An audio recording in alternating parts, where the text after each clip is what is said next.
Alright guys, we are going now to conduct the experiment number 3, which is the sieve analysis of fine and coarse aggregate. So from the sample that I have obtained from moisture content determination, so I have here the gravel. So the objective for this experiment is to determine the particle size distribution of the fine and coarse aggregates. So sieve analysis of concrete aggregates class, which is primarily used to determine the grading aggregates of materials, is a discipline that is frequently required in the field.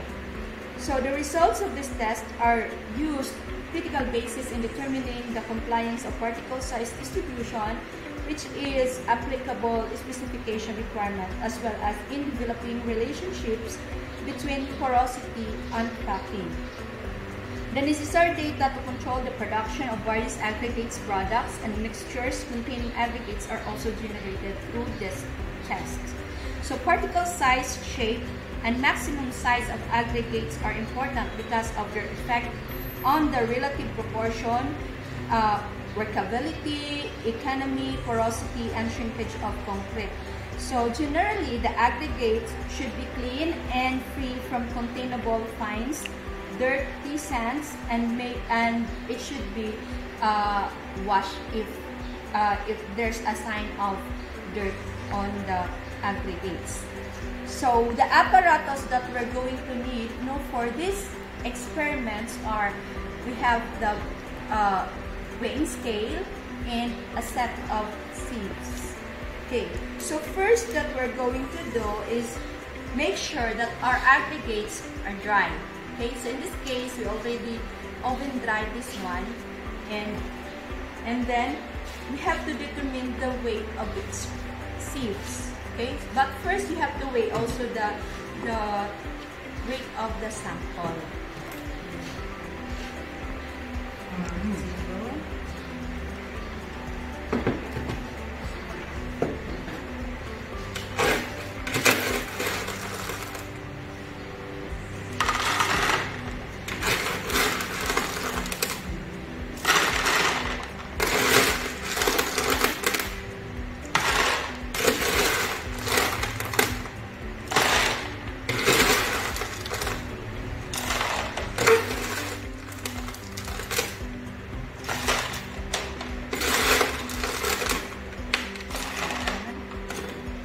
I have 1.45 kilograms of sample. Then we need to get the weight of each sieve. So we have 3/4. Weight is 0.56 kilogram. This is sieve number 3A, 790 grams. Sieve number 4, 790. Sieve number 8, 700.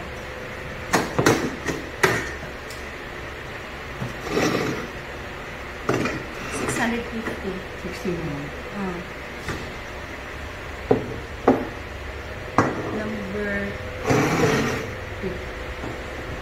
0.37.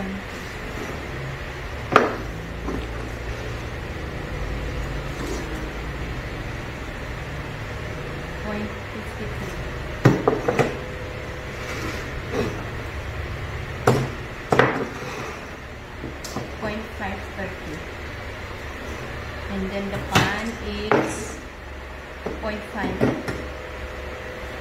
Okay, so after you get the weight of each sieves, so we have to pour our sample from the top, and make sure, class, that ang imong sieve opening na pinakadako may nasa ibabaw, and then up to the smallest opening.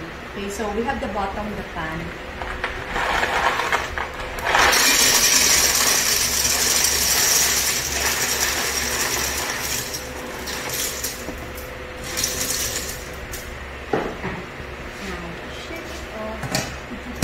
So, in order for the samples nung ma-sieve siya og tarong, if we have the mechanical shaker, so we have to use it. But since we don't have the mechanical shaker, so we are going to shake the sets of sieves manually.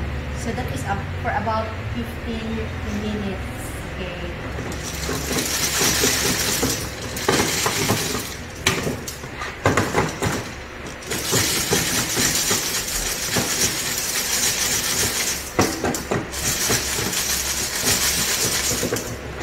So make sure that during the shaking, i-secure jud ang each kuan segment nila nga white cascade na particle of the seeds. Because if you gain or lost some of the particles, like for example, kuhaon siya ang percentage nga after i-gather itong mga na-retain, base retain, i-add nyo tanan, and then it turns out that you have losses of about 1%, then you have to repeat the procedure.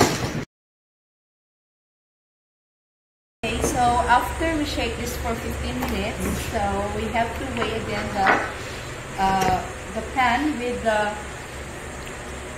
aggregates retained on it. So for sieve number 3/4,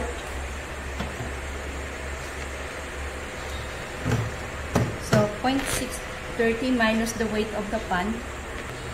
0.07. 0.07.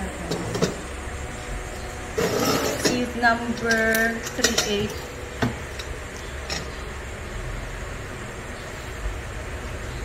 1.7 minus 0.790.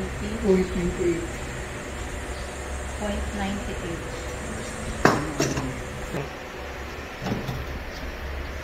1.18 minus 0.79. 0.39. 0.39.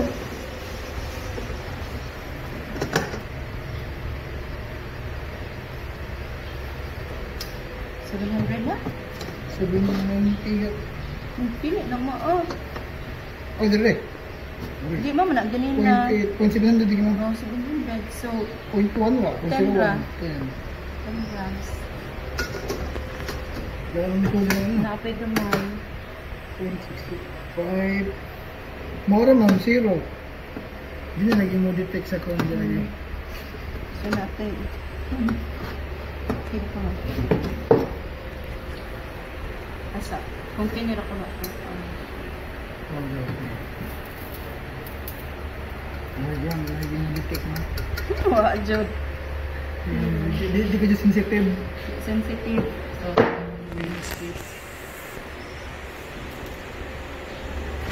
negligible or just sa class. Kapituloy. So, I guess also the other one. 37, pero... So, it is really important that we have a weighing scale which is sensitive to 0.001 gram. Okay? So we have tabulated our data resulting from after sieving the sample. Okay, so to get the percentage retained of each sieves, so like this one for 3/4, so percentage retained equals to the weight of the sample that is retained, so divided by the total sample. Okay, so percentage retained, 70 divided by 1,450 times 100. Kailan mo dito? 4.83%. And then the second na naman po kay para makita nila ang ang cumulative retained kini is sa 3/4 and 3/8. That is 980 divided by 1,450 times 100. Plus 68.59. 68.59%.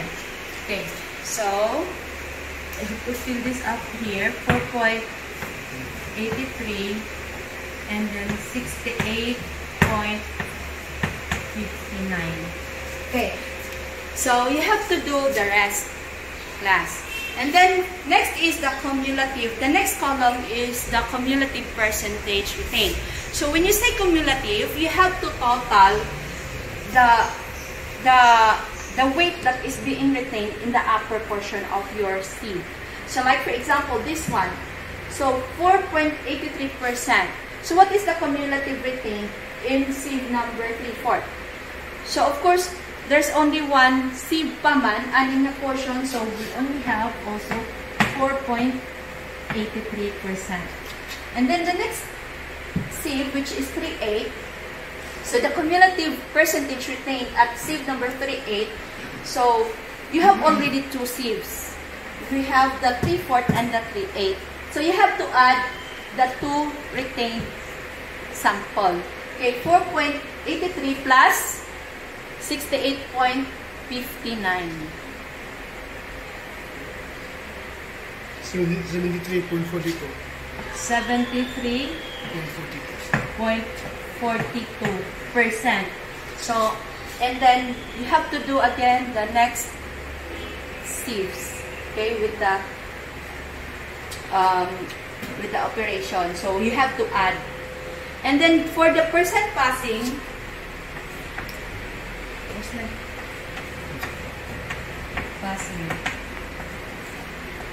So which means the total number of the sample that passes in each sieve. So it's totally the reverse of the weight retained. Okay, so like for example this one.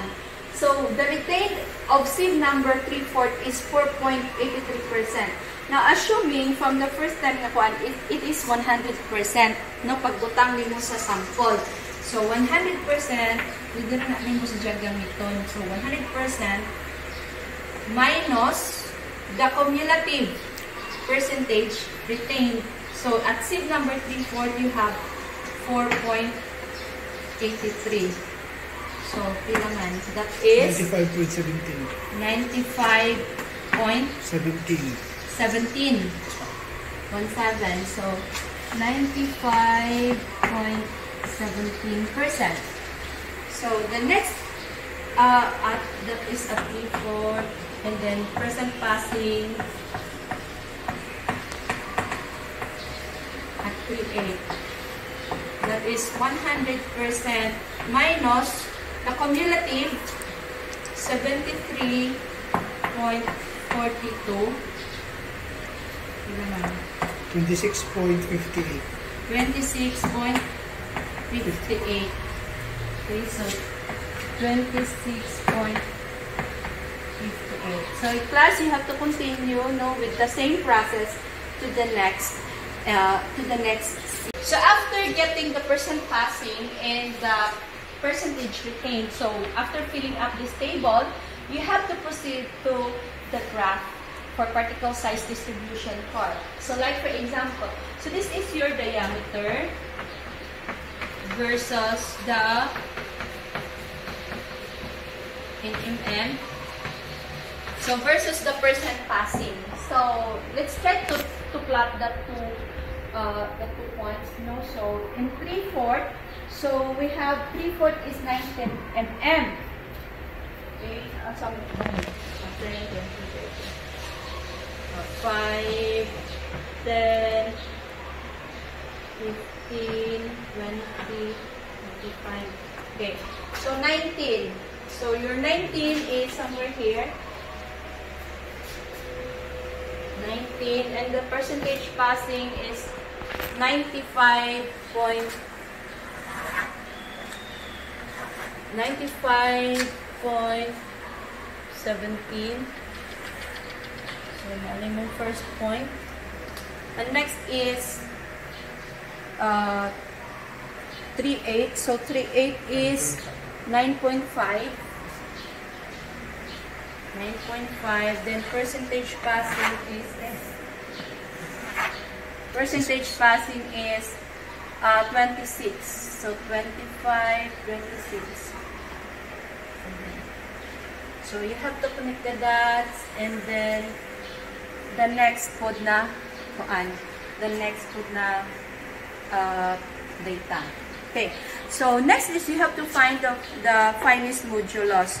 So the finest modulus class is the summation of all the